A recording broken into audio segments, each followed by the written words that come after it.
好啦，咁啱啱喺蒙古住咗2年，想同大家講下個經驗。咁呢度唔係烏蘭巴托，呢度呢係蒙古西部嘅省會，咁係一個哈薩克人大比數嘅地方嚟嘅。咁啱喺呢度旅行啫。我喺亞美尼亞做咗嘢揾新工啦，咁有機會就去烏蘭巴托。網上面睇下就見到蒙古喺民主自由排名榜就係高過美國同埋其他歐盟國家，offer 又冇問題，所以就決定去咗。入境好簡單 ，HR 填好表，我拎住張表飛過去，落機場申請簽證，俾錢就得啦。之後開始做嘢，再拎居民證，冇咩麻煩。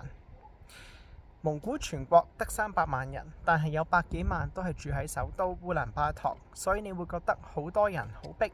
但係你只要出城1個鐘，即刻就係另一個世界，周圍完全冇人。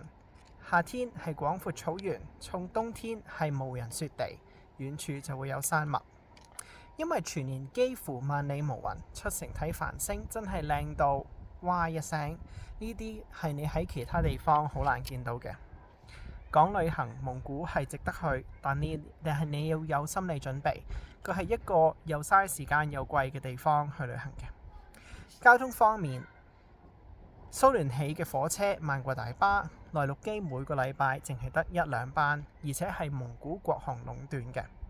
去景點基本上難免要走爛路，甚至係直接喺草原上面行，爆胎迷路係等閒事。價錢方面，酒店貴過去歐洲，就算係 gear 冇廁所冇沖涼嗰種都唔平，因為所有嘢都係要專登搬過去嘅。文化同埋歷史方面，歷史建築好少，本身游牧民族就唔興起 permanent 嘅嘢。30年代嘅時候，共產黨亦都破壞咗好多寺廟，就算係乾隆起嘅大寺廟，依家都係大部分冇咗嘅。但係蒙古保留住全球現存最活生生嘅游牧文化，呢個就真係獨一無二。烏蘭巴托入邊都有嘢睇，例如全球最高嘅佛像，仲有啲日本戰俘起嘅俄式建築。比較特別嘅係南部飛地有個荒廢咗嘅前蘇聯軍事基地，可以自己入去 explore 㗎。城市生活正面嘅正面嘅嘢係基本上唔需要用現金，亦都好方便。水電費平到唔使錢，但係問題都係唔少。首先就係食物，蒙古本身食嘢好差，而且貴，因為所有糧食都係進口嘅，基本上。佢哋傳統係食牛羊，所以蔬菜同埋雞肉呢就反而係貴啲嘅，同其他地方相反。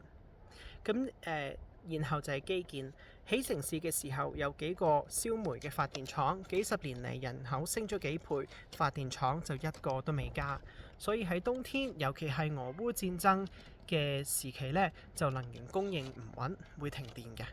咁例如喺呢一個州呢個省份附近嘅夾埋5個省份呢，就係完全都係由俄羅斯嗰度入口電力添。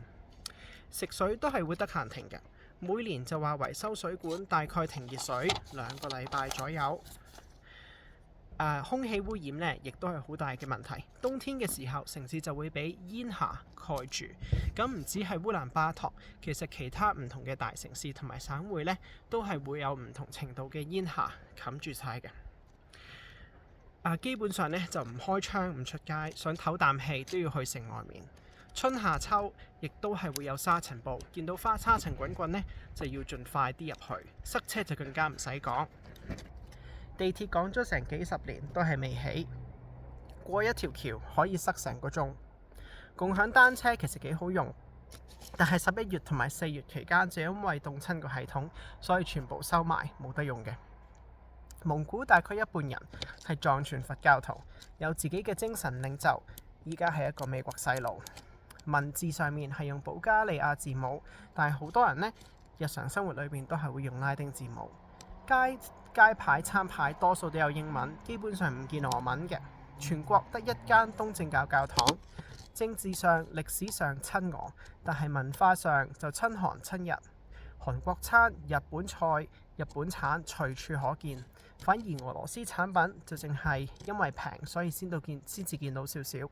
傳統運動就係摔角。佢哋嘅摔角係特別君子，而且會有歌舞伴隨。出城旅遊呢，亦都係一定會有騎馬嘅選項嘅。總結一下，我覺得旅遊係絕對值得嚟一嚟呢一度。獨特嘅自然風貌，加上全球罕有嘅遊牧文化，呢度係好特別嘅目的地。長期居住呢，就要有心理準備面對基建問題、空氣污染同埋食物又貴又差嘅現實。國內旅行亦都係要好多時間，週末呢就基本上唔夠用㗎。